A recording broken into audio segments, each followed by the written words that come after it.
Hey all, I'm just back from Asia, 19 days of teaching, and I am jet lagged. So I'm going to do my best today to give you a little free tutorial Friday because I've missed the last, I think the last 3 Fridays. Two, 3 Fridays? Three, I think.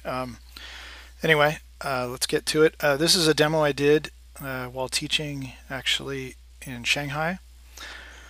And it's going to be a car rendering. We're going to do it inside a indoor studio setup. And I'm just going to walk through some of the layers so you can see what one of these renderings looks like. So it first starts out with drawing from my sketchbook. So something like that. So there's one of my sketches right out of my sketchbook, and I'm going to turn down the opacity. This rendering is just going to show you all the layer structure more than anything. So I'm just going to leave that line drawing on the top. So usually what I do is first thing, let's put a new layer here, and I'm just going to make it a bit darker so you can see all the paths. So first step I would do is to go here and redo the whole rendering with paths. So you can see they're all in one layer, and by putting them all in one layer it allows me to draw them right up next to each other, and it makes it very easy to line them all up. If you don't put it on one layer, then you can't sort of see them all next to each other. So I find putting it on one layer and then just going back and selectively picking the ones that you need to fill and establish your layer structure is an efficient way to work. So there's that, and let's kill this one. So it starts with a line drawing, and you just put it on multiply. All right, first thing I do is start making layers. So actually the first thing I did was I blocked out the environment a little bit. So it's an indoor studio setup. I'm just going to have one big overhead light and shining soft light straight down on the vehicle, and a dark studio around with maybe a little bit of a vertical wall. And so I darken down the environment a bit just so I have some more value around it. And then I'm going to do top lighting on the body. So there's kind of the basic simple rendering. This is a bit scruffy and loose, as I stated. It's I think this rendering ran about 2 hours, start to finish. So we're going to just turn on the layers as we go, and I'll talk about the bits and pieces. So the first thing is to take the body and set up your layers with your paths. And so let's block in, there's a little soft cast shadow from the light above, and there's the interior. And the interior is just lit sort of straight above, and it's just scruffed, really scruffy quick paint in there. There's the original tires, there's the wheels, wheel centers there, and I didn't really block out the design in there because I'm actually going to cut and paste some photographed wheels at the end. I also added a little bit of blue to the environment, so like there's a blue light shining on that dark wall. And let's go here, a couple more details. See if I can make this a little bit larger. We don't really need this, so let's look at that. So it started out first was just probably looked a lot like this, just monochromatic.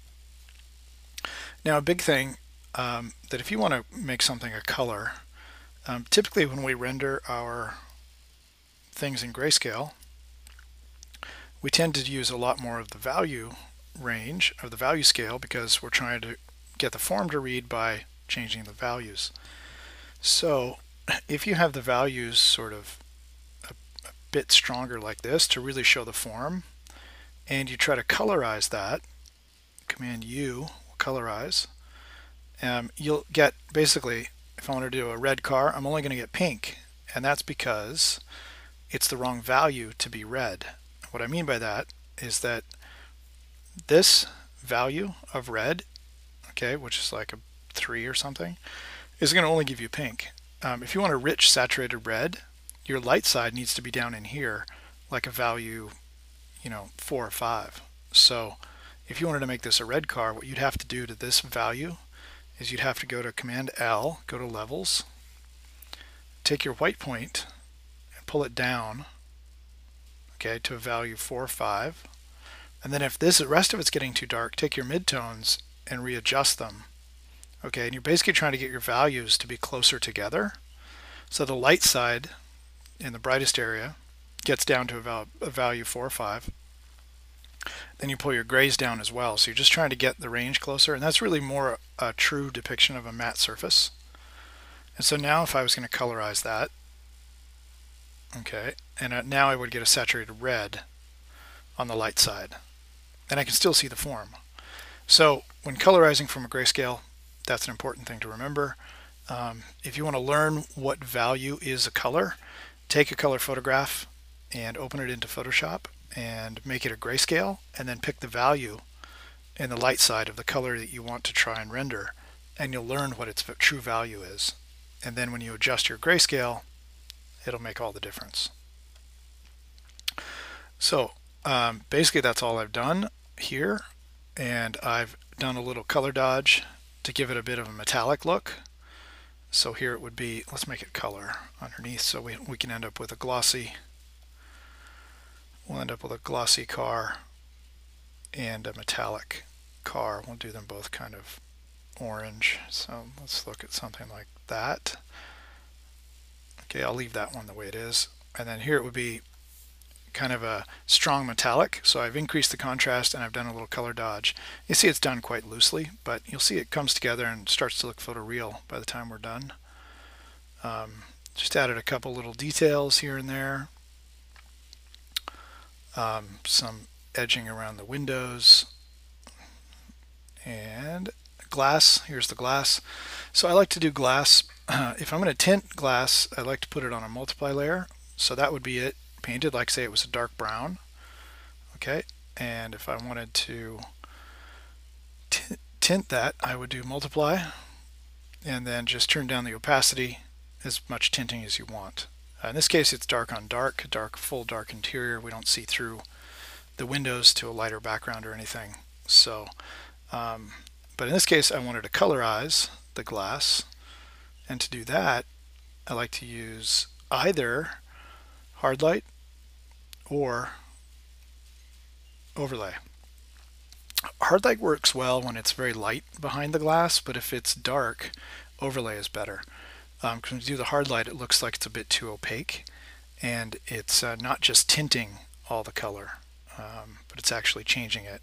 It looks like it's too frosted and foggy, and you'll never get there if you do normal. If you do normal and you just try to change the opacity, it's going to always look way too hazy, like it's frosted. But if I do overlay, you see that it's still quite crisp and we can see through the glass. That's much better. So that's the one I went with, overlay, to get that kind of blue glass.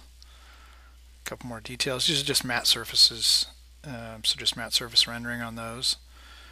And that is about it. There's some wheels. Just cut and paste those out of a photograph I took. And I took, when I pulled these out of the photograph, I tried to find some that were very close to the right degree so that the offsets and everything would be correct. It's important when you're cutting and pasting wheels or any ellipses that have offset that you try to make them the right, find some that are close to the right degree. Okay, let's see. Well, it's time for reflections. Now, it looks pretty basic. All right, and so the first thing I would do is apply. Let's get rid of that old mask. And this one, I wasn't even using those. Okay, so I'm going to say there's an overhead light box. I'm not going to go into how to plot these things, how to locate them, except to say that when you do guess at where your line of sight is bouncing up to this big reflective light box, the thing that's most important is you just make the reflection consistent. And what I mean by that, let's see, let's kill this one, put a new one on there, new layer mask. What I mean by that is that this might not be a light box. Let's see, what did I just do? I think I just applied it. Sorry, hang on. Let me go back a couple. This is probably my jet lag. It's not helping me out here. Stop. Okay. let's take that one and delete it. Hang on.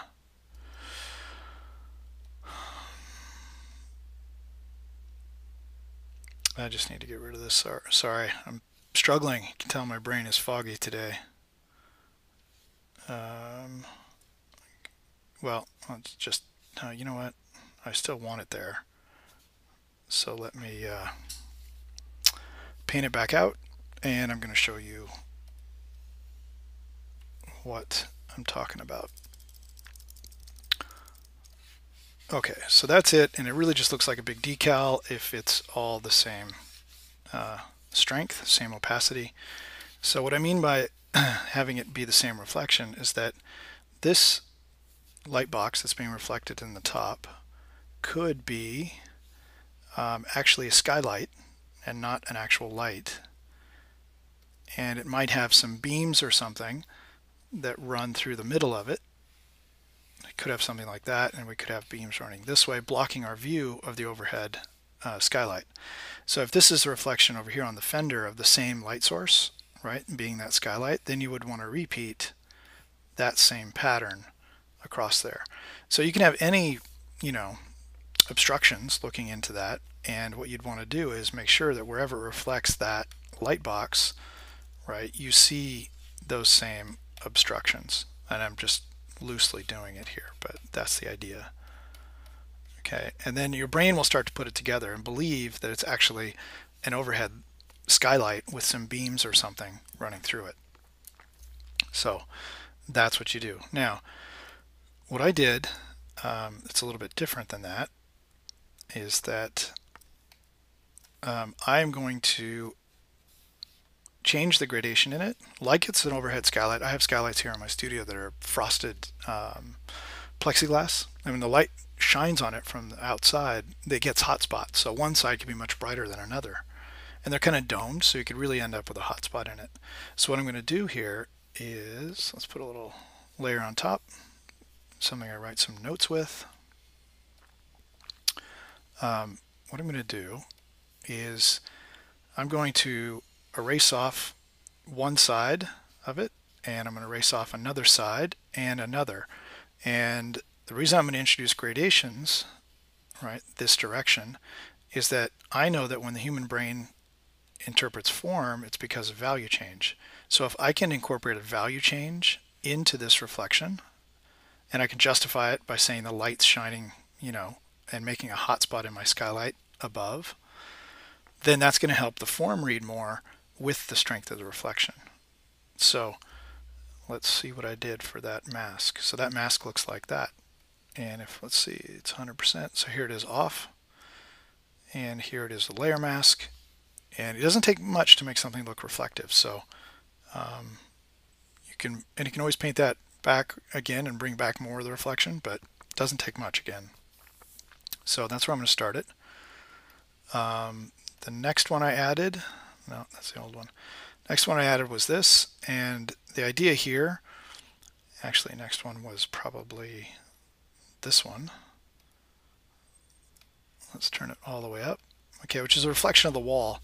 And so I took the same color and value that was on the wall behind the vehicle, and I'm saying that this wall goes up just out of frame, and then it has a hard edge, and then above that wall, behind it, is light white wall again. So then I'm going to have this extending beyond. And so if I turn off this layer mask, you see that this one, and they're all just set to normal, all these clear coat reflections. And you see that this one is just the base paint, and I just painted a little bit of white right above the reflection of the wall that's behind the vehicle.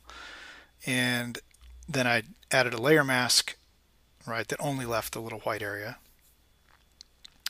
And then for the wall itself, there it is. So if it was chrome, for instance, it might look something like that, but that doesn't look very real. So my layer mask introduces a bit of Fresnel effect across the hood, and you can see now it's still too reflective, and that's where I turned down the opacity. Okay, and you can see it takes very little opacity and the true color of what it's reflecting to make it look shiny. And I did the same for the ground plane. So the ground plane is just basically white, and I've taking a guess at where it reflects. And let's turn it all the way up. So if I did it just like that, it would look like chrome, but it almost looks like a two-tone car and looks, like it's almost painted. So what I did was I erased it based on the Fresnel effect, and I'm not going to go into detail in a short tutorial what that is. That's all fully explained in my Schoolism class. I'll put a little in the description. I'll put a little link out to that website. But I have like 18 hours of lecture explaining how to plot reflections and introduce the Fresnel effect, etc. But I think it's still very helpful to share with you the layering structure and how to do indoor studio setup. It's also a lot like the bicycle I did for the Gnomon workshop. It's like that indoor bicycle rendering tutorial. Same layer setup, just this vehicle is, not a bike, but something with 4 wheels. So here's the layer mask, and then it was still a little too opaque, so I turned down the opacity. It was somewhere around there. And that's, you can make a case for it being, you could actually make a case for it, to be honest, something like this, like almost chrome finish. Or you can make a case for that. You could also make a case for this. So it really, all various levels of reflectivity depending on the paint quality. So you can sort of justify any of that. There's just a little bit of glare in the window. And the last thing I saw on this was that I thought the back of the car was disappearing a little bit into the background. So I went back here and just added a little bit, a little more light on the ground plane behind. And that's pretty close. Looks like there's a weird discoloration in that hole. I didn't clean that up well on my layers. Okay, and now we're up to adding some cut lines just on a layer set to normal. And I thought the focus as well for my rendering could be improved a little bit.